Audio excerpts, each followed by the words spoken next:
todo mundo. O pastor precisa de aconselhamento, os pastores precisam em si, né? Todos nós. Por mais espirituais, entre aspas, que sejamos, nós precisamos uns dos outros e principalmente de Deus todos os dias. E estamos sujeitos. Então, hoje eu vou entrar um pouquinho na depressão e daqui a pouco eu entro na Bíblia propriamente. Eu queria pedir aos irmãos para abrirem a palavra de Deus no Salmo 40. Vamos ler só alguns versículos aqui. Daqui a pouco a gente continua. Quem está com a sua Bíblia aí? Salmo 40, versículos 1 até o 4. Bem conhecido esse salmo, o salmo de Davi. E ele diz assim: Eu esperei confiantemente pelo Senhor, até que ele se inclinou para mim e me ouviu quando eu clamei por socorro. Ele me tirou de um poço de perdição, de um tremedal de lama, e colocou-me os pés sobre uma rocha, e me firmou os passos, e me pôs nos lábios um novo cântico, um hino de louvor ao nosso Deus. Muitos verão essas coisas, temerão e confiarão no Senhor. Bem-aventurado o homem que põe no Senhor a sua confiança. E aí eu vou lá para o Salmo 73, um versículo só. Salmo 73, que diz assim no versículo 26. Ainda que a minha carne e o meu coração desfaleçam, Deus é a fortaleza do meu coração e a minha herança para sempre. Então, em primeiro lugar, um dos tabus que a gente precisa muito quebrar, inclusive no meio cristão, é de que qualquer pessoa não possa ser acometida por uma doença, inclusive mental. A gente tem uma dificuldade quando a gente fala doença mental, né? A gente já pensa na loucura, né? Não sei se vocês estavam falando antes de eu entrar aí. A gente já pensa na loucura. Mas, gente, mente, ela abrange dois segmentos: a nossa parte intelectiva, dos nossos pensamentos, do nosso raciocínio, da nossa memória, e a nossa parte sentimental, que é representada pelo nosso coração. Se nós crentes podemos ser acometidos por alterações no corpo, né? Quem não tem uma pressão alta, um diabetes, às vezes uma lesão muscular, tal. Se nós podemos, muitas vezes, nos sentir doentes ou sentir enfraquecidos também na parte espiritual, por que não na questão mental? Por que não a nossa mente não pode, vez ou outra, se sentir mais cansada, mais enfraquecida, nossa memória diminuída, o nosso raciocínio mais lentificado? Por que isso não pode acontecer? Por que as pessoas têm tanto medo de tocar nesse assunto? E por que os nossos sentimentos muitas vezes não podem também ficarem mais enfraquecidos, mais lábeis, né? Mas muitas vezes a gente se sente assim mais irritado, muitas vezes mais explosivo, muitas vezes mais ansioso, muitas vezes mais decaído, tristeza acentuada. Isso acontece com todo mundo. Aconteceu com Jesus no momento lá do Getsêmani. A Bíblia descreve muito bem. Aconteceu com Elias na caverna, aconteceu com Moisés, acontece com qualquer servo de Deus. Não é porque somos servos que não podemos ser acometidos por isso. No livro eu começo dizendo assim, olha a prova de que na própria palavra de Deus a gente vê como que um crente, uma pessoa que teme a Deus, pode sofrer alguma coisa da mente ou dos sentimentos. No Salmo 119, o mesmo salmista que diz assim: Senhor, Tu és o meu refúgio, o meu escudo, faze resplandecer o rosto sobre o Teu servo. Ele se coloca como servo. Na Tua presença estão os meus caminhos. É o mesmo salmista que também diz, no próprio Salmo 119, a minha alma verte de tristezas, os meus olhos esmorecem. Quando, Senhor, o Senhor vai me consolar? Eu estou aflitíssimo. No Salmo 116, o mesmo salmista que diz assim: eu amo ao Senhor, eu vou invocá-lo enquanto eu viver. Deus, eu sou teu servo. Também é o mesmo salmista que diz: angústias do inferno se apoderaram de mim, eu caí em tribulação, em tristeza, minha alma volta ao teu sossego. Eu estive sobremodo aflito, mesmo eu crendo. Está escrito no versículo 10. O mesmo Jó, que é descrito como aquele que é temente a Deus, aquele homem íntegro, reto, também é o Jó que pede a Deus para levá-lo. Também é o Jó que diz: Deus, eu não me canso de me revolver na minha cama noites e noites e noites e o sono não vem.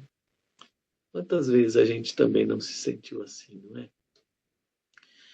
Lembra-se de Spurgeon. Spurgeon foi o pregador dos pregadores, ou príncipe dos pregadores, né?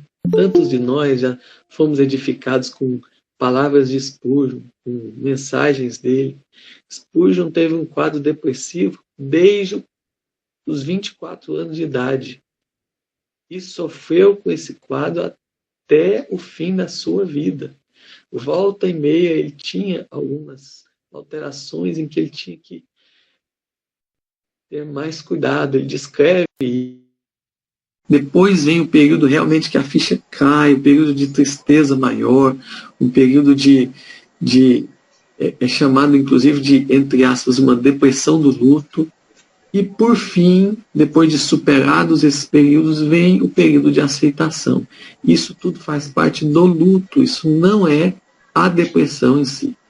O que a medicina chama de depressão?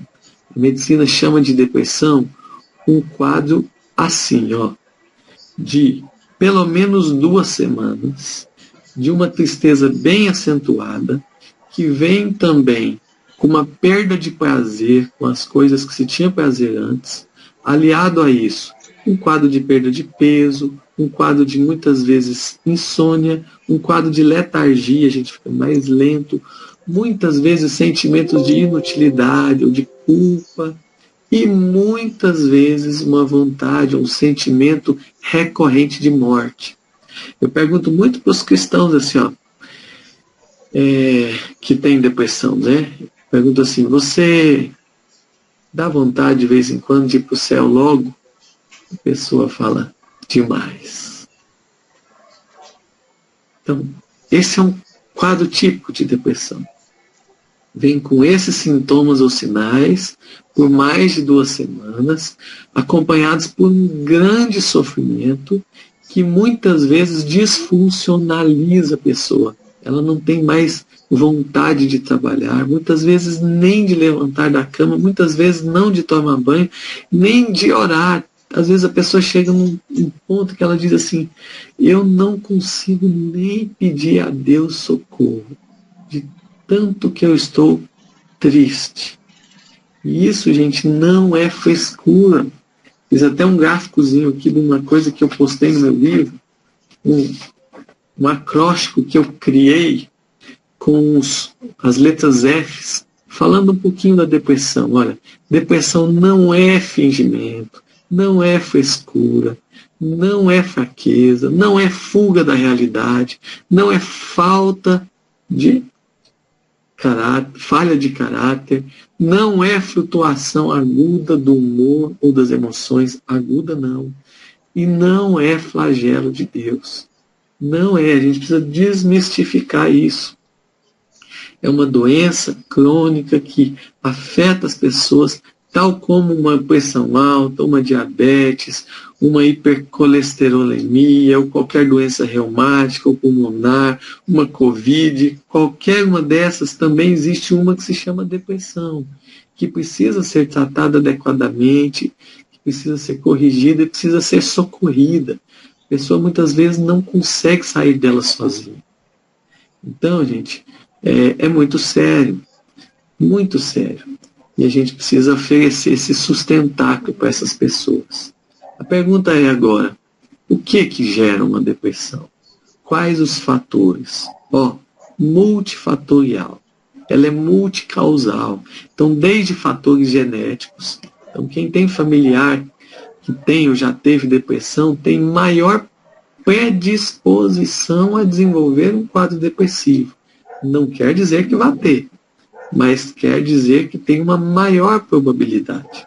Fatores ambientais, o estresse do dia a dia, as demandas, problemas em casa, com o esposo, com a esposa, com filhos, com pais, doenças, tudo isso pode chegar e ir somando de tal forma que esses fatores podem levar ao desenvolvimento de um quadro depressivo, alguma notícia rompante, mais difícil, muitas vezes questões de personalidade. Então, por exemplo, pessoas muito tímidas, pessoas muito explosivas, pessoas muito perfeccionistas, são pessoas que tendem ou que têm uma maior probabilidade de desenvolver a depressão.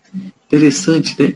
O perfeccionismo muitas vezes a gente vê como um grande valor ou como um defeito aceitável, mas o perfeccionismo ele faz com que aquela pessoa que é perfeccionista, ela se cobre muito e cobre muito dos outros. E em vários momentos ela vai se decepcionar ou se decepcionar com os outros.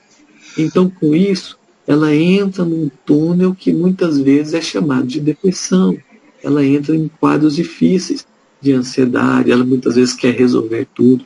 Na igreja a gente vê muito isso. Muitos de nós somos assim, né? A gente quer fazer a obra de Deus a todo custo, com o melhor do nosso coração, com todas as nossas forças, o nosso vigor, de forma excelente, porque Deus merece o melhor. E a gente só tem que ter cuidado para a gente não passar dos limites. Não adianta, gente, a gente querer tratar essas doenças sem pedir ajuda, ou pelo menos assim, com o nosso quarto todo fechado, por mais que a gente esteja orando, por mais que a gente esteja esperando em Deus, a gente precisa também reagir. Quando o Elias estava lá na caverna, Elias foi se contristando, foi ficando, né? Pediu a Deus a morte, ficou entristecido. Deus falou para ele: opa, levanta aí, levanta, come e vai. Deus chamou ele à responsabilidade, deu um desafio para ele, mostrou que ele estava com Elias. Então, a alteração de hábitos, que é o primeiro elemento que eu propus, é fundamental. Muita gente tem depressão porque troca a noite pelo dia. Trabalha às vezes à noite, dorme muito mal dormido durante o dia e começa depois de um tempo a esgotar-se. Então precisa alterar, precisa perceber o que tem que alterar. Então quando a gente prescreve um antidepressivo nos casos que precisam, depressão moderada para cima, a gente ajuda a organizar isso na cabeça da pessoa para que ela estabilize mais rapidamente. Depois de um tempo, na hora que é a hora propícia, a gente vai diminuindo a dose e o ideal é a gente chegar numa hora que a gente pode tirar completamente a medicação. Eu tenho vários pacientes que hoje estão de alta, não usam mais nada, inclusive seminaristas, inclusive crentes em Cristo, de igreja, tal, que hoje, graças a Deus, não precisam mais usar. Mas também é graças a Deus aqueles que precisam e têm uma medicação para usar. A gente muitas vezes também tem preconceito com isso, né? Ah, não, remédio só vai sedar, só vai dopar. Gente, Deus usa os médicos também. Deus usou a Oliabe e Bezalel para construir a arca, não foi? Deus mandou a arca lá do céu. Deus usou homens habilitados, artífices da madeira, naquelas obras para fazer. Deus usa também profissionais em todas as áreas. Por que não os médicos? Por que não usar uma medicação? Lembram-se de Ezequias, o rei? Quando ele teve a doença e virou para a parede, chorou, orou, e Deus falou: vou te dar mais 15 anos. Depois disso, Isaías virou para ele e falou assim: agora, vai lá, pega uma pasta de figo e passa no seu machucado. A Bíblia fala do uso de óleo como medicação também, não só para ungir.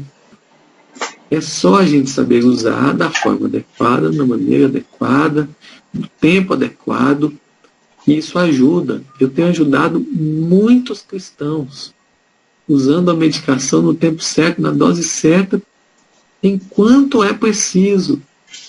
Graças a Deus, cristãos que não queriam mais sair de casa, nem ir à igreja, que queriam desistir da vida, hoje estão lá na igreja, participando, restaurados, ainda em tratamento, mas restaurados. A outra questão é o exercício físico. O exercício físico é o nosso antidepressivo, nosso ansiolítico natural. Ele libera serotonina no sangue, ele libera dopamina, ele libera endorfinas, que diminuem a pressão, diminui a glicemia, diminui o cortisol, que é o nosso hormônio relacionado ao estresse, nos acalma, melhora o nosso corpo por completo, melhora muito a nossa mente, nosso raciocínio, nossa memória.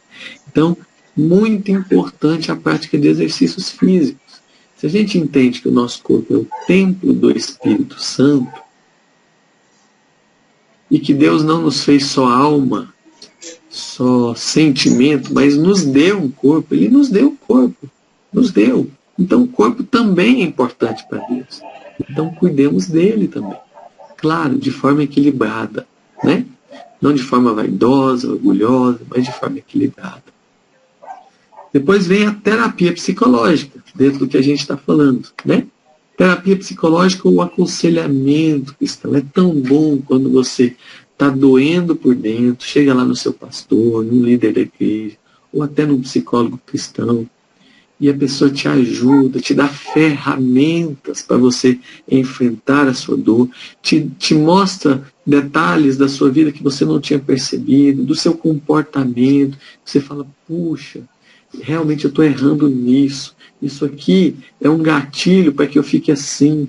Então, o aconselhamento é muito importante. Na multidão de conselheiros, há sabedoria, diz a palavra de Deus.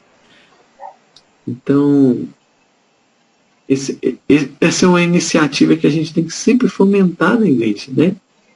Vejo que vocês conversam bem entre si, tem um relacionamento tão bom aí, certamente se aconselham mutuamente, e isso fortalece. Lembram de Eclesiastes, quando fala lá que é bom que os dois andem juntos, porque quando um cair, o outro levanta. Que bom isso, que benção, né? E aí entra um outro ponto, que é a união familiar. Tão importante isso. Muitas vezes tem familiar que despreza ou acusa a pessoa que está sofrendo com um quadro depressivo, de ansiedade, com um quadro às vezes complicado, talvez, né? Sendo que ela deveria fazer o contrário. Em vez de jogar terra naquela pessoa que já está no fundo do poço, ela jogar a corda para a pessoa sair de lá, estender a mão, auxiliar. Tem gente que está em quadros tão complicados emocionalmente que não consegue sair sozinha. Precisa alguém ir lá, orar com a pessoa, abraçar a pessoa, acolher a pessoa. União familiar tem a ver com união da família da fé também. Próximo ponto é dieta adequada. Não vou entrar muito aqui, mas cereais, proteínas, peixes, frutas, verduras, tem mais vitaminas, tem o triptofano, que entra na formação de alguns neurotransmissores, ajudam bastante a melhorar os quadros depressivos também. E por último, a espiritualidade, que está aqui como última, mas que é o principal para nós, né? É muito sábio da nossa parte quando a gente começa a entender e praticar o diminuir do nosso espírito para que o Espírito de Deus nos encha. Então, o segredo da espiritualidade aí no mundo é desenvolver a sua espiritualidade. O segredo da nossa espiritualidade enquanto cristãos é fazer murchar o nosso espírito para que o Espírito de Deus nos reavive, né? Eu posso enfrentar todas as coisas naquele que me fortalece. É Deus que é a minha rocha firme. É Ele que me tirou do poço, de um tremedal de lama. É Ele que pega na minha mão, como diz lá em Isaías. Eu, Senhor teu Deus, te pego pela tua mão direita e te digo, não tenha medo, porque eu te ajudo. Então, o segredo da espiritualidade é deixar o Espírito Santo agir em nós através de nós, nos curar, nos ensinar, nos admoestar, nos exortar. Afinal, o fruto de quem se enche do Espírito é amor, alegria, paz, longanimidade, benignidade, bondade, fidelidade, mansidão, domínio próprio. Olha que bênção. Então, que a nossa esperança esteja sempre no Senhor, que os nossos olhos estejam sempre fitos no Senhor. Gosto da imagem do girassol. Chama girassol porque ele gira-se à medida que o sol vai andando. E ele sempre vai acompanhando o sol.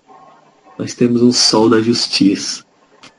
Nós temos um sol, uma luz que ilumina a nossa vida em todos os sentidos. Que a gente não tire os olhos dele. Que ele é a nossa solução. Ele é a cura real.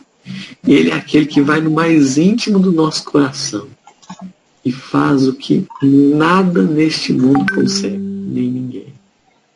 Por isso, essa é a nossa base. Esse é o nosso sustentáculo, nossa coluna, nosso alicerce.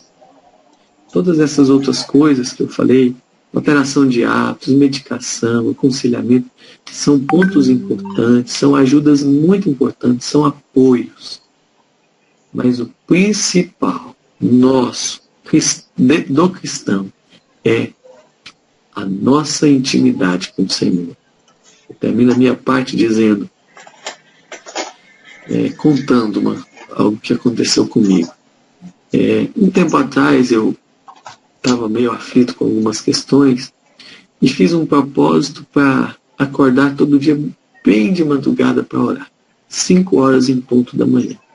Então 5 horas eu ia para a minha sacada orar, de me derramar ao Senhor, ter ali o meu momento com Deus. Isso virou um hábito.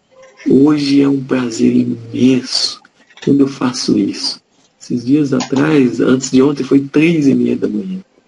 Maravilhoso isso. Deus me cura, Deus me alimenta. Só eu lá, sem ninguém mais, todo mundo dormindo, Goiânia inteira dormindo, e eu lá desfrutando, bebendo do Senhor. Essa é a nossa segurança. Deus nos abençoe, meus irmãos. Amém. Obrigado, Dr. Pablo, por essa primeira participação aqui com a gente. Sabemos que o assunto que você abordou hoje conosco é um assunto controverso, né? É um assunto muito mistificado, inclusive, no nosso ambiente cristão, né? E precisaríamos de muito tempo, né, para poder estudar cada uma das áreas aí que você abordou, né? O que gera, e a questão do tratamento especificamente e tal.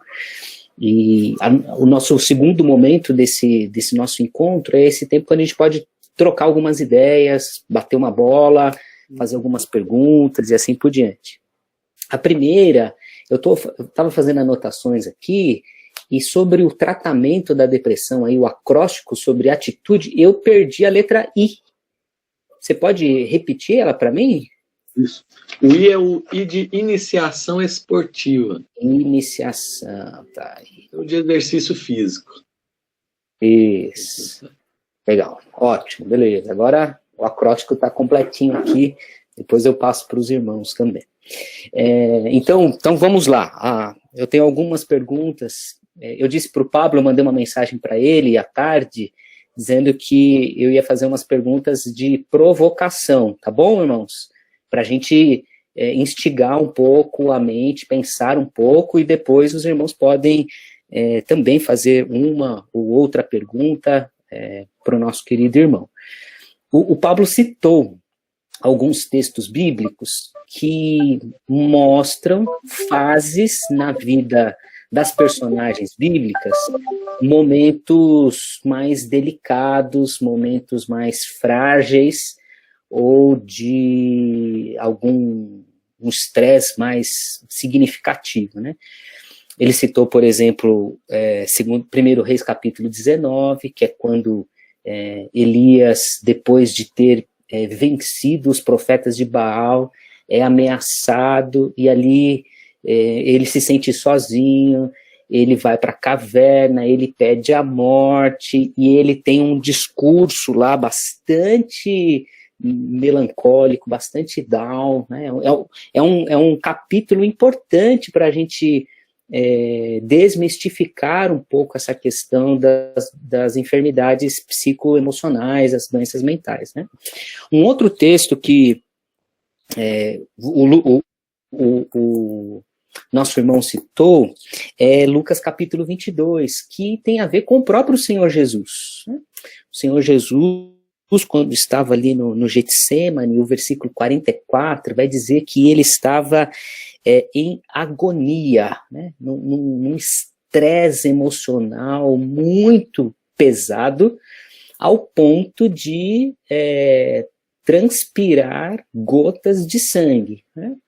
Depois, se o Pablo quiser mencionar um pouquinho sobre esse fenômeno, só para os irmãos entenderem um pouco o grau de pressão que nosso Senhor Jesus estava enfrentando ali. Pablo, então, a pergunta é o seguinte: tendo como esse parâmetro, né, tendo esse pano de fundo, personagens bíblicos, inclusive o nosso Senhor Jesus, de terem passado por uma aflição tão significativa, por que há tanta resistência no meio cristão? Por que o cristão olha para as enfermidades mentais, para as enfermidades emocionais, para as enfermidades psico, né, do nosso psique? Por que há tanto preconceito e tanta dificuldade de lidar com essa situação? Porque a gente tem uma dor de dente, a gente procura o dentista, né? Tem dor de cabeça, vai procurar o neuro. Mas quando a pessoa começa a passar por essa angústia, né, todos esses multifatores que você falou, né, questões familiares, ambientais, estresse, doenças, relacionamentos, notícias que podem romper com a situação, que podem nos conduzir a uma enfermidade, chegando inclusive a uma depressão, porque há tanta resistência, tanta dificuldade de lidar com essa questão, especialmente para os cristãos? Então, são muitas as razões, né? Uma das que eu pontuo é o seguinte: a Bíblia não fala que a gente não pode ter uma dor de dente, que o crente não pode ter uma lesão no joelho, que o crente não deve ter uma pneumonia. Mas ela fala, por exemplo, que a gente tem que alegrar-se no Senhor, manter o coração sempre alegre. Ela fala que a gente não deve, por exemplo, ser impaciente, intolerante, irritadiço, essas coisas. Como ela fala isso, e quando tem a ver com os nossos sentimentos, essas questões de doença, mudando essas questões em nós, por exemplo, uma pessoa com um quadro depressivo, ela fica extremamente triste, desanimada. E isso mistura-se um pouco com o que a Bíblia fala que a gente não deve apresentar. Então, eu acho que começa por aí, sabe? Aquela coisa assim, se ele está assim é porque tem alguma coisa errada. Não deveria, ele é crente. Então, a gente tem como se fosse uma síndrome de super-herói ou do super-crente, sabe? A gente tem que estar sempre 100% apresentável, como se a gente não pudesse ter habilidade de humor, de vigor também, sabe? Uma outra questão que eu acho que atrapalha bastante é o julgamento dos próprios crentes. A gente julga demais, né? Muitas vezes a igreja é muito mais um tribunal do que um hospital. Então, a gente vê um crente dando problema na igreja, um crente agindo de uma forma mais, né? A gente já tende ao quê? A jogar ele para o canto, a discriminá-lo, não, é problemático. Não é para andar com a gente, não. Afinal, a gente é santo. Então, o crente tem muito isso, né? A gente tem isso. Quando, na verdade, Jesus fazia o contrário, né? Os fariseus faziam muito isso, de julgar os outros, vocês fazem isso. Jesus falou, não, gente, vocês fazem também, vocês são iguaizinhos ou piores. E aí Jesus se sentava com os pecadores, se sentava lá com a mulher que já teve muitos relacionamentos e oferecia água viva, se sentava lá com a mulher que estava sendo acusada de adultério e dizia, olha, eu não te julgo também, só não faz mais isso, mas eu não te julgo, eu não te aponto o dedo. Então eu acho que são dois elementos que dificultam muito. Falando um pouquinho da hematidrose, é o fenômeno aí do sangue de Jesus. A gente não tem certeza se Elias teve um quadro de depressão mesmo. Provavelmente foi uma angústia pontual. Jonas, também não temos certeza, porque a gente não sabe o tempo exato. Jó, sim. Jó, a gente tem certeza que teve um quadro depressivo.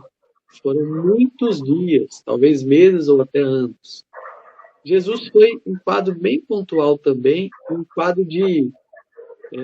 não foi depressão, não foi ansiedade, foi um quadro de aflição, pelo que ele sabia que estava vindo sobre ele. Uma coisa totalmente natural, mostrando que Jesus não só era Deus, como também era homem. Então ele é um sinal da humanidade de Jesus, sofrendo como nós sofremos. Esse quadro de hematidrose, ele acontece porque em situações de extrema angústia, os capilares podem se romper, que ficam debaixo da pele, perto das glândulas sudoríparas, eles se rompem e misturam o sangue que sai dos capilares com o suor, e acaba escorrendo suor em forma de sangue, ou lágrimas em forma de sangue. Isso acontece. É bem raro esse fenômeno, mas aconteceu com Jesus, demonstrando a aflição dele, que era bem grande mesmo. Muito bom, legal. Mostra, né, que se Jesus, sendo Deus, 100% homem, passou por um processo angustiante de aflição tão significativo, né, ao ponto de experimentar esse fenômeno que o Dr. Pablo acabou de nos dizer ser raro, mas possível, de tamanha angústia. Imagine nós, né, seres, seres mortais, né, gente? Então, é possível a gente passar por lutas, então isso é muito importante da gente considerar. Dr. Pablo, a minha esposa é psicóloga, só para você saber, e nessa semana teve aí um congresso grande de psiquiatria e tal, e ela participou, assim, online, colocou fone no ouvido, enquanto amamentava a nossa filhinha que acabou de nascer, ela ia participando e tal, e assistindo uma coisa e outra e tal, e ela ouviu um relato que ela me contou, que eu achei muito interessante, né? Ela estava falando de uma psiquiatra ou um psiquiatra que estava contando a história de um paciente que veio com a mãe ou com um familiar, e a mãe combinou com o médico de não dizer a especialidade, porque se dissesse que era psiquiatra, ele não ia suportar a consulta e assim por diante. Então eu quero fazer duas perguntas provocativas, né? Primeiro, quem vai no psiquiatra é doido? Porque, por mais que pareça ser uma pergunta sem muito sentido, mas as pessoas têm na sua forma de pensar um preconceito acentuado a essa especialidade. Então, por favor, é doido quem vai no psiquiatra? E fala um pouquinho para nós sobre essa questão do trabalho do psiquiatra no auxílio às enfermidades psicossociais e emocionais. Por favor.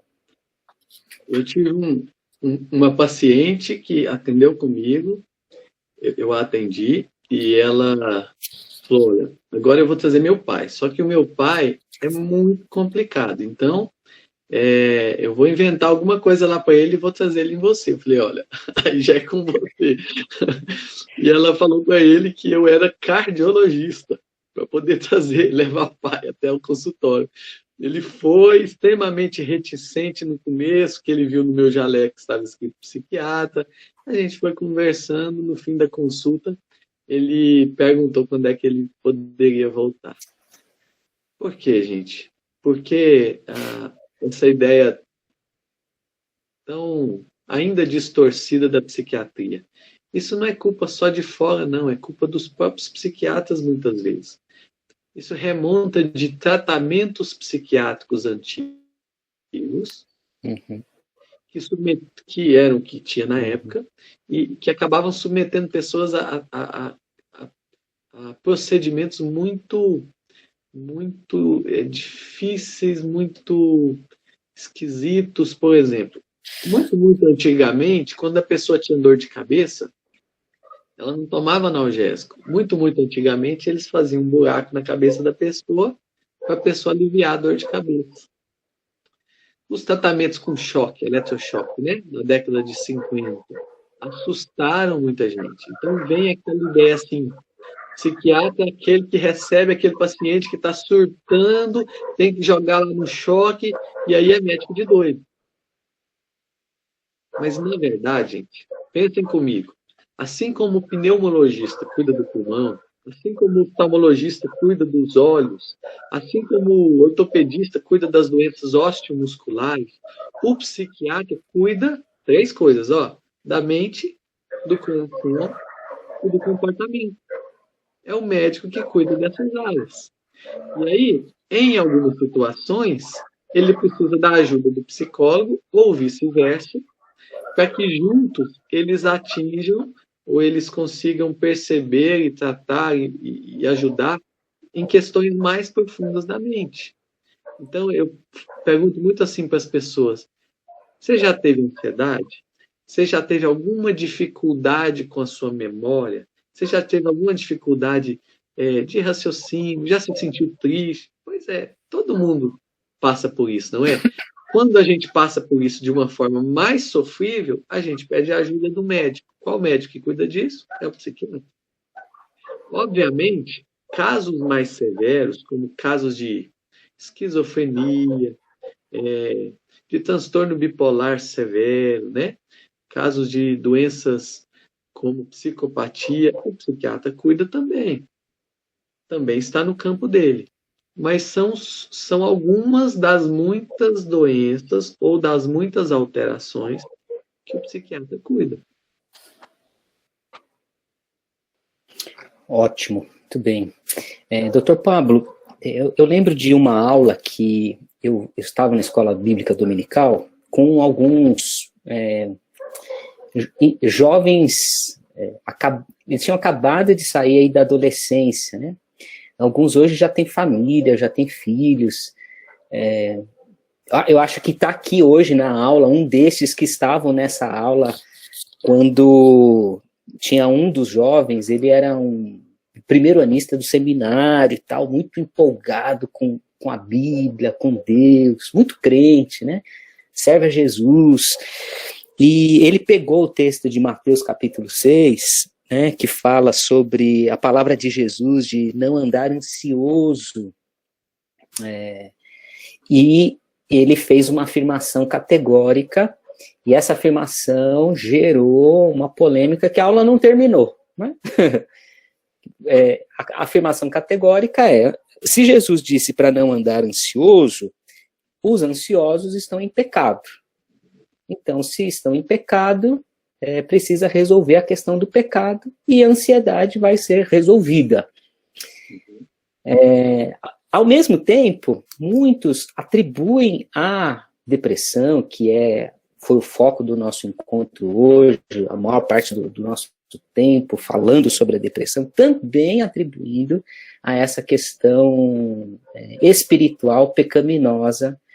Então, atribuindo a depressão ao pecado, atribuindo a ansiedade ao pecado. Eu gostaria que o senhor falasse um pouquinho sobre essa questão da ansiedade e essa associação com a vida espiritual, por favor. Beleza. Algumas coisas que a gente sente, a gente muitas vezes dá uma conotação pejorativa a elas, maléfica. Então a gente fala em medo, nossa, não, eu não posso ter medo. Mas espera aí, medo nos protege de algumas coisas.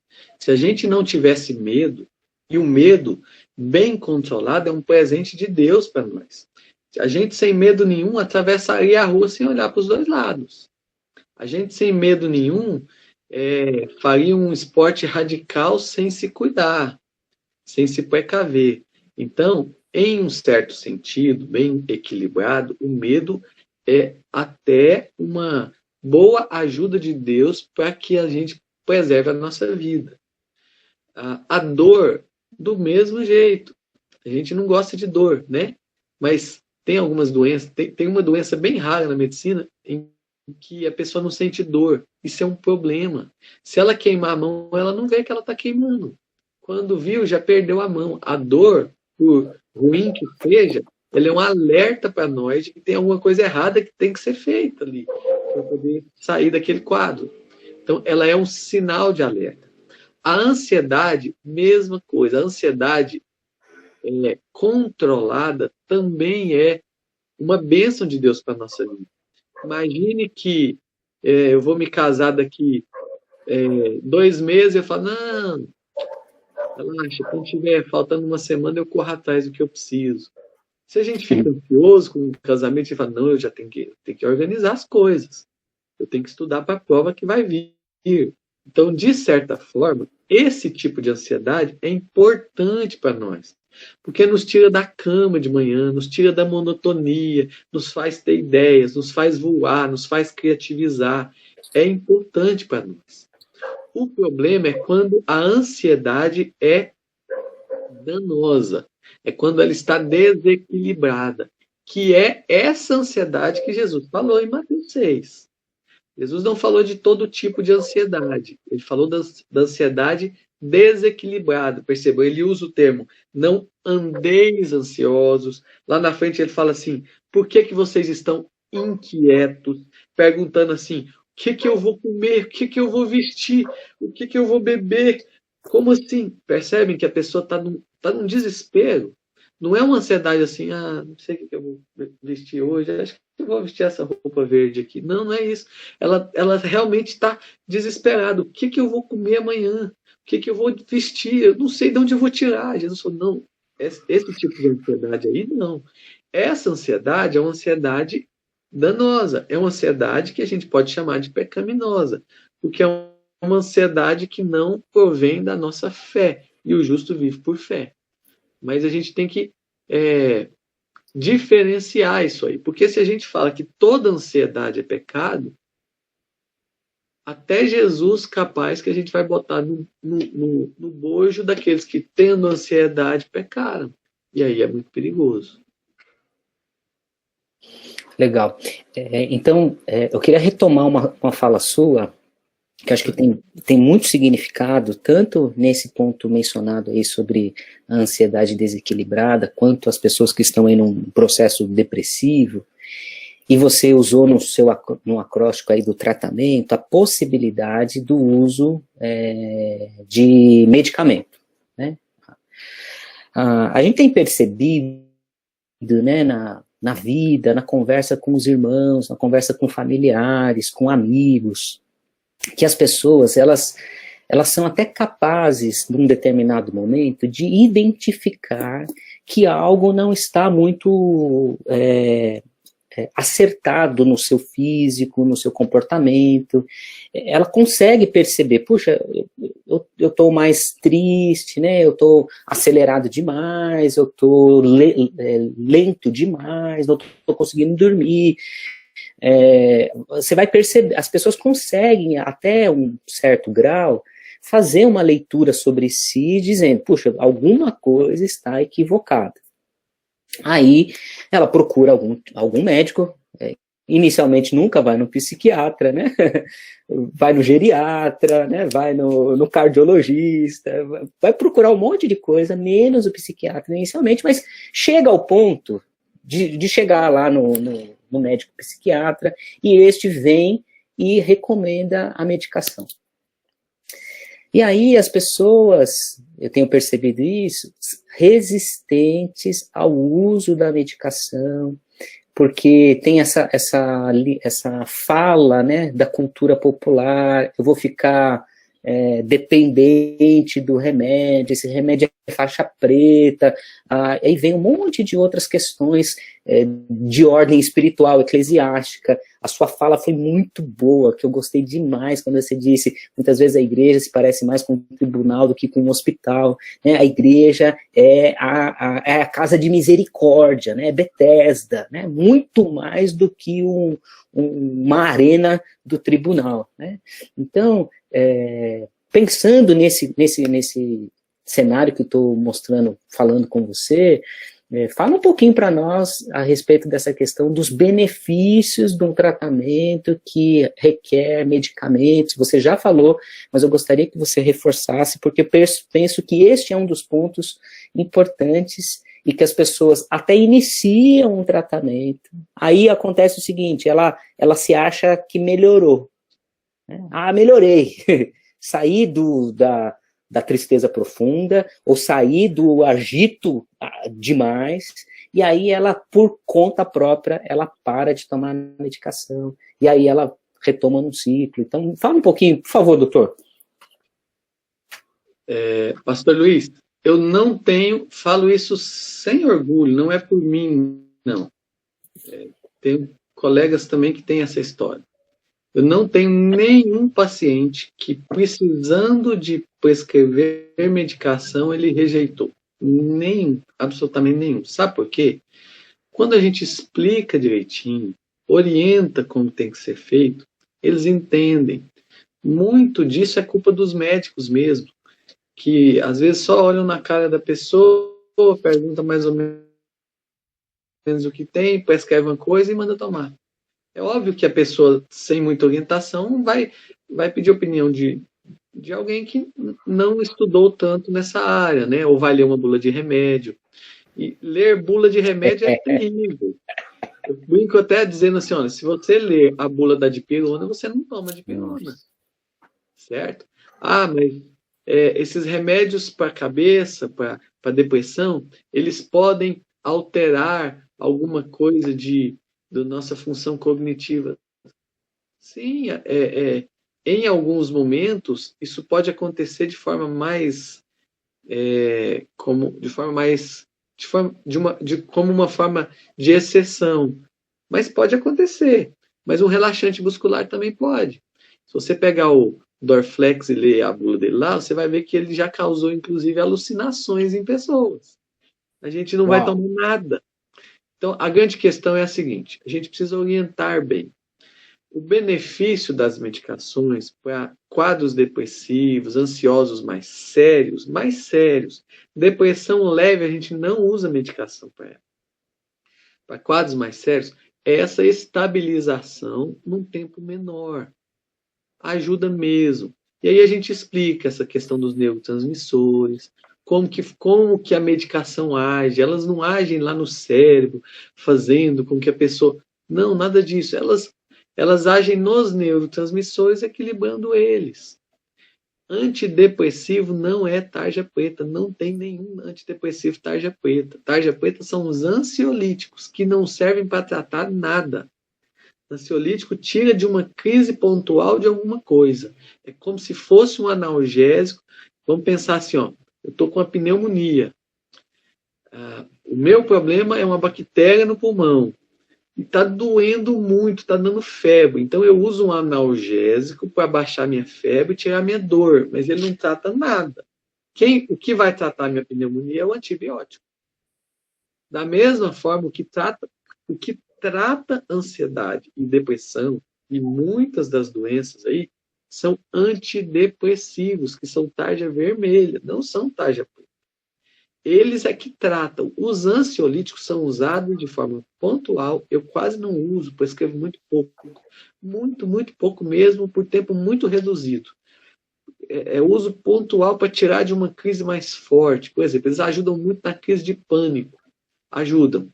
Mas a base do tratamento farmacológico não é o ansiolítico tarja preta, é o antidepressivo tarja vermelha. Então, são orientações que as pessoas entendendo, elas fazem, quando elas entendem, elas fazem o tratamento de uma forma mais tranquila, certo? Outra coisa, a adesão. Quanto menos medicação a gente prescrever, melhor. Então, a preferência é sempre por uma monoterapia, por usar 1 ou 2 medicamentos, em vez de usar 4, sabe? Usar, orientar o paciente sobre efeitos adversos. Um dos grandes problemas também é que essas medicações, no começo, nos primeiros 7 dias, 10 dias, elas podem gerar um efeito adverso. Podem dar uma dor de cabeça, uma diarreia, mas depois disso elas tendem a estabilizar e a pessoa sente ao contrário. Ela sente mais aliviada, ela sente que o vigor físico melhorou, ela sente que a insônia diminuiu, ela sente mais vontade de comer, ela sente que os pensamentos de morte diminuem, ela fica com mais vontade de voltar à vida mesmo. Então, o benefício é muito grande, sabe? Quando precisa usar. E sempre de uma forma correta. A gente explicando isso bem para o paciente, para as pessoas, muito desses mitos que vêm lá de trás, ou vêm de fora mesmo, são quebrados. Inclusive entre os cristãos. Cada vez mais cristãos têm visto que o uso das medicações é um suporte, não é um pecado. Eu vi há pouco tempo um vídeo do Nicodemos falando, pastor Augusto Nicodemos, reverendo Augusto Nicodemos, falando que ele usou durante um tempo. Eu vi um vídeo do Iago Martins, pastor Iago Martins, falando que ele usa também. Qual o problema, gente? É uma ajuda para a nossa questão orgânica cerebral ali, que acaba refletindo na nossa cognição. Melhora, inclusive, eu tenho um paciente que me falou assim, doutor, ainda bem que deu tudo certo com essa medicação, agora eu estou conseguindo ler a Bíblia. Eu não estava dando conta, eu não conseguia gravar, eu li um versículo, tinha que voltar e voltar, eu tinha deixado de ler a Bíblia, eu voltei a ler a Bíblia. Olha que bênção. Que bênção, que coisa boa. Vou abrir agora aqui para os irmãos que desejarem fazer alguma pergunta ou alguma colocação. Eu já vi que o Renato abriu aí o microfone. Renato? Tenho duas perguntas, na realidade. Também pensando na questão do irai-vos e não pequeis, né, como Paulo fala. A gente tem que saber controlar a nossa ira, mas ela é um instrumento também para a gente se livrar dessas tensões emocionais. Mas Paulo também fala assim, não deixa que isso, você durma com isso, né? Que o sol se ponha sobre a sua ira. Quer dizer, ela é de curto alcance, né? Mas é uma forma que eu acho que Deus nos deu de liberar isso, né? Essas tensões emocionais. E aí vai a minha pergunta relacionada a qual a diferença entre a síndrome de burnout e a depressão. E também qual é a diferença do psicólogo para o psiquiatra. Uhum. Vou começar com a segunda, pode ser? O psiquiatra é um médico especialista na área mental. Então, só o psiquiatra pode prescrever medicações para a área da mente. O psicólogo, ele não prescreve, ele não pode prescrever. Ele é o profissional formado em psicologia que faz terapia psicológica. Então, ele acompanha o paciente em terapias. E qual é a finalidade das terapias? São muitas. Elas dão mais ferramentas para o paciente viver melhor, enfrentar seus dilemas, enfrentar as suas dores. As terapias ajudam o paciente a se conhecer melhor, sabe? A gente fala muito, critica muito a psicanálise, né? Lá de Freud. Tem umas coisas bem humanistas mesmo, com as quais eu não concordo de jeito nenhum. Muito conflituosa com a Bíblia, né, Dr. Pablo, né? Exatamente. Por outro lado, a ideia de Freud, olha só, meus irmãos, não pensem que eu estou sendo psicanalista aqui, não mesmo. Mas a ideia de Freud de voltar um pouquinho na história de vida da pessoa é uma coisa fantástica. Eu atendi uma paciente uma vez, na verdade, eu fui chamado para atendê-la. Olha só, eu estava na clínica, atendendo, aí me gritaram lá, doutor, pelo amor de Deus, a menina morreu, sei lá, tá desacordada. Saí correndo e fui, era no prédio do lado, andar de cima. Cheguei lá em cima, ela estava desacordada, mas os sinais vitais preservados. E ela tinha tomado uma cartela de antihipertensivo e uma cartela de alguma medicação para a mente, aí, algum antidepressivo. Estava desmaiada lá. Aí chamamos o SAMU. Enquanto o SAMU vinha, eu observei bem a menina, ela estava toda cortada, corpo todo cortado, assim. Cicatrizes recentes e antigas. Aí quando ela voltou, eu perguntei a ela, escuta, por que você se corta? Aí ela falou assim, para que a dor de fora alivie a minha dor de dentro. Olha só, meus irmãos. Essa menina precisa ser acompanhada, ela precisa ser orientada. Sabe qual é a grande questão dela? Era uma dor que ela tinha por causa de uma rejeição lá atrás, na infância, alguma coisa que aconteceu lá com o pai dela, tudo. Então, essa volta à história de vida da pessoa ajuda a que a pessoa, redescobrindo a origem da sua dor, possa enfrentar a sua dor e ser curada por Deus. Quando a Bíblia fala assim, Davi fala, Deus, Senhor, sonda o meu coração e vê se há em mim algum caminho mau. Já pararam para pensar que isso não inclui só caminhos de pecado? Às vezes são caminhos de traumas, de bloqueios, de situações lá no passado que ainda têm gerado feridas abertas. Então, muitas vezes a gente precisa dessa ajuda. E olha, eu tenho colegas psicólogos cristãos, para os quais eu mando os cristãos, que tem sido uma bênção na vida deles. Tem ajudado tanto. Então a gente faz um tratamento conjunto. Isso é maravilhoso. Quanto ao burnout e depressão, é o seguinte. Muita gente chama o burnout, médicos inclusive, de uma depressão do trabalho. É muito parecido, sabe?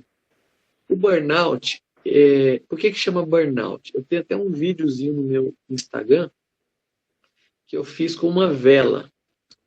Eu pus a vela explicando que o burnout é nada mais, nada menos do que o que acontece com essa vela. Fazendo uma analogia com o que acontece com a gente. Quando ventos, quando preces vêm sobre a nossa vida, quando situações complicadas vão vindo sobre a nossa vida e vão diminuindo pouco a pouco o nosso vigor, que é a nossa chama, até cessá-la, até acabar com essa chama, isso é o processo de ida até o burnout. E o burnout é quando existe esse esgotamento máximo. É quando a chama apaga. O burnout, ele e a depressão são muito parecidos, os sintomas e sinais são os mesmos, mas o burnout, para ser burnout, tem que estar relacionado ao trabalho. Então, por exemplo, uma pessoa que tem um quadro depressivo por causa de outras questões da vida, é uma depressão. Uma pessoa que tem um quadro lá no trabalho, de esgotamento, relacionado às suas atividades, que acaba gerando uma tristeza acentuada, aquela desmotivação, aquela despersonalização, a pessoa fica cética, a pessoa não quer saber mais do trabalho, perde aquela vontade de trabalhar, de produzir. Isso é o burnout. E o primeiro passo do tratamento do burnout é afastar a pessoa do trabalho. Se ela não for afastada, ela não melhora. Pode usar antidepressivo, pode fazer o que quiser, ela não melhora, tem que afastá-la do trabalho. Então, essa é uma das diferenças, a principal. Legal. Tem um livro, irmão, se vocês quiserem estudar um pouquinho sobre essa questão do burnout, né? Andando com o Tanque Vazio, N. Cordeiro, um pastor, ele era pastor no Havaí, irmãos, olha só, ser pastor no Havaí. E ele passa por uma crise de burnout, ele conta a sua história, todo o processo de tratamento, as mudanças de perspectivas de vida. Excelente livro. É livro para ler assim nas férias, sentado na praia, quando a gente puder voltar à praia, né? De tão bom que é. Legal. Eu vi outros irmãos que abriram os microfones. Acho que foi o Cláudio primeiro e a Fê. Só fazer uma propagandazinha bem pequenininha. Esse é um livro meu também, que se chama Desvendando o Burnout. É um livro mais técnico, escrevi com 2 outros médicos, mas também entra nessa questão. O reverendo Augusto Nicodemos teve burnout. Ele teve que se isolar um tempo, que parar as atividades um tempo para tratar. Ele conta isso. Foi na época que ele estava em Goiânia? Você sabe dizer? Eu tenho quase certeza que sim. Ah, tá bom, legal. Tá vendo? Essa cidade... trabalho pro pessoal, viu? Cláudio, você ia falar? Eu gostaria de fazer 2 perguntas de uma só, pastor. Primeiramente, prazer em ouvi-lo, né? Muito bom. Pastor, a depressão pode estar em uma pessoa sem ele perceber, ou sem ele perceber, ou então ele sabe que tem, mas não sabe. E a segunda, o senhor falou aí a respeito de perda de peso. Gostaria que o senhor falasse um pouquinho a respeito disso, por favor. Tá. Boa, Cláudio. As depressões leves, muitas vezes, passam desapercebido. Às vezes a gente tem um quadro de depressão leve e nem sabe. Está mais para baixo, está mais derrubado, perde um pouquinho de peso, está mais lento, mas a gente fala, não, mas estou conseguindo, até consegue trabalhar, não tá, entendeu? E muitas vezes a pessoa se cura sozinha, ela enfrenta a vida e isso vai passando. Então, pode sim. Quadros de depressões podem estar presentes sem a pessoa perceber como uma doença, sabe? Óbvio que quando ela pede ajuda, ela melhora mais rapidamente, né? E o tratamento não é com medicação, é com ajuda orientacional, é com ajuda psicológica. Muitas vezes o próprio pastor, os líderes espirituais também podem ajudar nisso aí. Quanto à questão do peso, a medicina fala assim, ó, que se tiver uma perda ponderal de mais de 5 quilos nos últimos meses, assim, você está vendo que teve uma perda acentuada de mais de 5 quilos, já é um indício de que seja um quadro depressivo. Mas a gente nunca pode avaliar isoladamente, tá? Então, o peso é só um dos elementos da depressão. Geralmente, a depressão provoca perda de peso. Em alguns casos de depressão atípica, a pessoa, em vez de perder peso, faz ganhar peso. Também pode acontecer. Então, existem casos de depressão que são associados à compulsão alimentar. A pessoa faz ganhar peso. Fê? Ou Vinícius? Oi, sou eu. Eu ia falar do livro, eu tenho uma pergunta e eu ia falar dos livros do Dr. Pablo, né? Ele tem o livro Depressão no Cristão, Quebrando Paradigmas, propondo soluções à luz de textos bíblicos e da medicina. Eu acho que deve ser sensacional. E também tem esse que ele falou agora, Desvendando o Burnout, né? Uma análise interdisciplinar da síndrome do esgotamento profissional. E tem um romance também, né? Que o nosso irmão Pablo escreveu. E aí eu queria depois que o irmão deixasse também o endereço do senhor lá do Insta, pra gente seguir, pra gente acompanhar, e de repente algum irmão que queira conversar um pouquinho mais, ou saber informações de como adquirir o livro. Eu sei que o livro Depressão no Cristão fez bastante sucesso no Congresso de Mulheres em Ação Nacional, várias irmãs foram contempladas no sorteio, então acredito que serão muito abençoadas. Então, se alguém se interessar pelo livro, também acho que o doutor pode estar falando com a gente. O senhor falou de questões do tratamento com psicólogos cristãos. Mas a gente sabe que muitas vezes a realidade é que as terapias elas não são tão acessíveis a todos, né? Terapias particulares. E eu conheço algumas pessoas que deixaram de fazer terapia por conta de não ter o valor para pagar as consultas. Diante disso, Dr. Pablo, a pessoa, nós cristãos, não podendo ter esse acompanhamento com um profissional cristão, que eu acredito ser o ideal, né? Nós podemos procurar o serviço público como o SUS, como os CAPs. Qual é a diferença dessa terapia com um psicólogo cristão e um não cristão? Então, assim como na psiquiatria, a psicologia tem várias linhas, né? Então, tem gente que quer tratar com um psiquiatra que é da linha psicanalista, lá de Freud. Então, ele vai lá tratar com um psiquiatra que tem outros que querem uma outra linha. A linha da psicologia também é assim, ela tem várias linhas, né? Então, tem terapias familiares, tem TCC, que é a cognitiva comportamental, e tal. A grande questão é o seguinte: nós somos cristãos, a gente crê em Deus, e a gente não crê muito na linha humanista, né? E grande parte das linhas da psicologia e da psiquiatria são humanistas.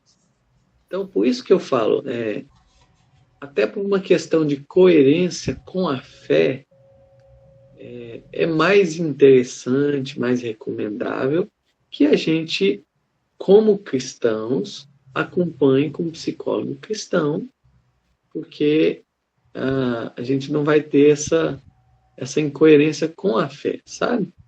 Da mesma forma com o psiquiatra, né?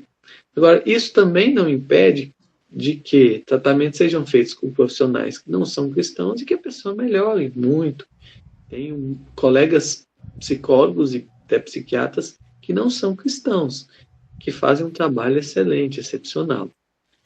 Então, é mais nesse sentido aí. De maneira nenhuma estou dizendo que é proibido, que não deve, mas estou dizendo que, por uma questão de coerência, é preferível a gente fazer isso, né? Agora, o trabalho do conselheiro cristão também é importante, viu, gente? Conselheiros cristãos dentro das igrejas podem ajudar o trabalho pastoral mesmo de aconselhamento. Muito, muito importante. Tá? Tem questões aí que o pastor pode ajudar a resolver, pode caminhar junto. Isso é um presente também. Acho que um princípio importante é a gente não se isolar, né? Percebendo qualquer necessidade, a gente deve procurar ajuda, né?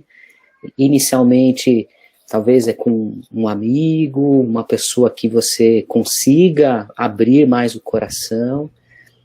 O conselheiro precisa entender dos seus limites, né?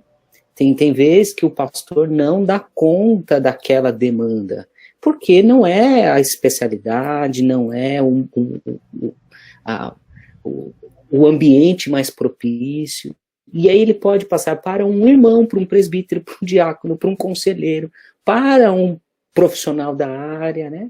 Importante é a gente entender os nossos limites pessoais, pensando especificamente nas nossas questões, né, nos nossos problemas, e quando nos dispormos a ajudar os irmãos, a gente também entender que nós não somos autossuficientes, né?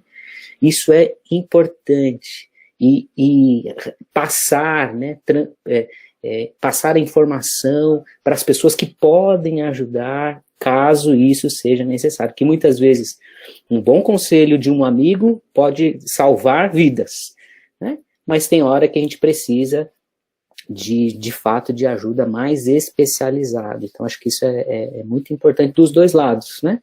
Eu estou necessitado, eu vou atrás de ajuda, se eu estou ajudando uma pessoa, entender os limites para poder ser uma bênção para aquele que está confiando a nós sua vida, suas questões, seus problemas familiares, de casamento, suas relações com os filhos, ou sua relação com o próprio Deus. A gente precisa ser bastante honesto com respeito a isso e cuidar, né? Porque esse é o nosso dever. Legal, mais alguma pergunta, irmãos? Alguma consideração?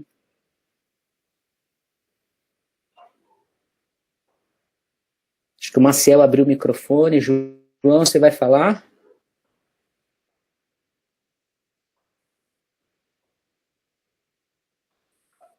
Acho que não. Doutor Pablo, então deixa eu fazer uma última pergunta.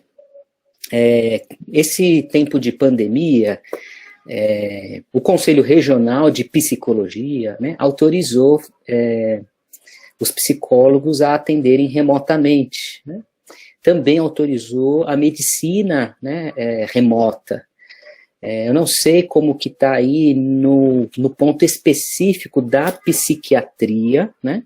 Não sei se essa autorização ela é plena ou ela é limitada. Então, estou falando aí do campo específico da psiquiatria, do tempo, se isso vai poder continuar ou não, e, por último, se em podendo, né? Então, pode remotamente e o tempo é possível, se o irmão pode disponibilizar aí, eu tenho o seu contato, né? De irmãos que queiram passar contigo, né? Fazer uma consulta com você, porque viu, entender um pouco mais essa questão que envolve o mundo da psiquiatria, o mundo da psicologia, o mundo bíblico, sentiu, puxa, eu acho que seria legal eu ter um médico. Nós estamos aí a 1.000 e poucos quilômetros de distância, se isso é possível. Então, essa é uma pergunta mais abrangente, que quem sabe alguns pacientes e parcerias, né, doutor? Porque outro dia mesmo a Vivian estava precisando de um contato aí em Goiânia e eu não sabia de você, e talvez poderia ter uma parceria boa aí de trocas aí de pacientes, né?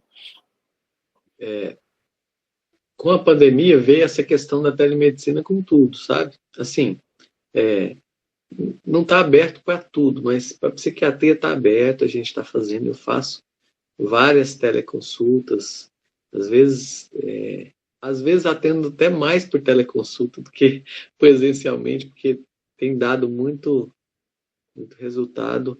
Tem vários pacientes que até preferem por teleconsulta, sabe? Pela comodidade, pacientes mais jovens que mexem bem com a internet preferem a teleconsulta, mas tem outros também que preferem presencial, eu respeito isso e estou firme lá.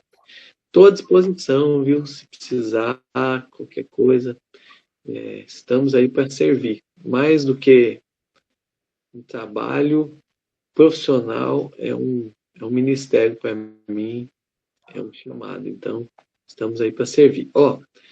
Quem quiser adquirir algum livro, ou quem quiser saber mais, aprofundar mais isso aí, eu tenho meu site, que é www.pablobernardes.com.br, então, Pablo Bernardes. Lá você pode pedir o livro, você pode entrar, lá eu tenho músicas que eu compus e estão gravadas lá, falo um pouco dos livros, tem poesias, tem muita coisa interessante lá. Tenho 2 Instagrams e Facebook também. Um deles é o meu profissional, que é Dr. Pablo Bernardes. Dr. Pablo Bernardes. E o meu ministério específico nessa área, que foi uma coisa que é uma coisa novinha, está saindo agora do forno, tem 2 semanas, estou começando mesmo agora, se chama Saúde Mental do Cristão. Então, se você puser lá no Instagram, Saúde Mental do Cristão, é onde eu já estou colocando vários vídeos, vários posts, e inclusive na semana que vem, dia 2 de novembro, já é um convite a vocês, dia de finados, né? Eu vou estar fazendo uma live com o pastor nosso, da nossa igreja, pastor João Batista Cavalcante, que foi presidente da denominação, com ele e com a esposa, sobre o tema Superando a Perda de um Ente Querido. Muito propício para o dia, né? Uhum. E tão importante, ainda mais com eles que perderam um filho, né? Então, é no intuito de ajudar as pessoas mesmo. Então, só seguir lá, gente. Saúde Mental do Cristão, que a gente vai caminhando juntos. E aí pode mandar mensagem por lá, pode também... Tem o canal do YouTube, que é Saúde Mental do Cristão. Pode pedir livro se quiser, pedir alguma ajuda se quiser. Eu estou à disposição mesmo. Muito, muito bom. Pablo, muito obrigado por sua participação, né? Muito enriquecedor.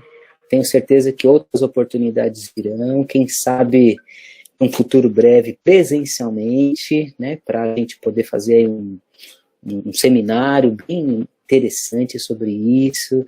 A gente tem alguns profissionais aqui na igreja da área da saúde, talvez fazer uma mesa redonda. Acho que seria muito legal, quando for possível, tê-lo aqui com a gente. Acho que vai ser um prazer muito grande. Deus abençoe muito você, sua família, ministério aí na Igreja Central, seu trabalho profissional. Fomos enriquecidos na noite de hoje, com certeza, e que as bênçãos que recebemos sejam dobradas aí para você e para os seus, no nome de Jesus, tá bom? Quero só aproveitar e fazer uma propaganda também. O pastor Fernando Marques acabou de escrever um livro sobre ansiedade. Então, tá fresquinho. Ele fala um pouquinho da experiência dele, né? E também à luz de textos bíblicos. Então, ele é membro aqui da nossa igreja, viu, o Dr. Pablo? Ele acabou de escrever. Então, irmãos, se vocês quiserem saber um pouquinho, né, podem adquirir o livro. E ele escreveu também um outro livro chamado Pai de Filho Depressivo, que ele enfrenta a luta. A Simone estava aqui na reunião até agora há pouco, falando sobre a luta de ter um filho nesse processo dessa enfermidade tão difícil de lidar. Doutor Pablo, muito obrigado. Vou passar a palavra aí para os nossos chefes da Escola Bíblica para eles fazerem o encerramento. De nossa parte aqui, Deus o abençoe ricamente. A palavra está com você também, se quiser dar uma palavra final, e aí depois os nossos chefes finalizam a nossa reunião. Só agradecer mesmo, viu, por esse tempo juntos aí. Foi um prazer mesmo estar com vocês. Vamos torcer para dar certo, a gente estar juntos aí, né? Quem sabe vou pegar um friozinho aí em São Paulo qualquer hora e a gente desfrutar de mais um tempo juntos no Senhor, né? Obrigado mesmo, viu, gente? Estou à disposição dos irmãos. Obrigado.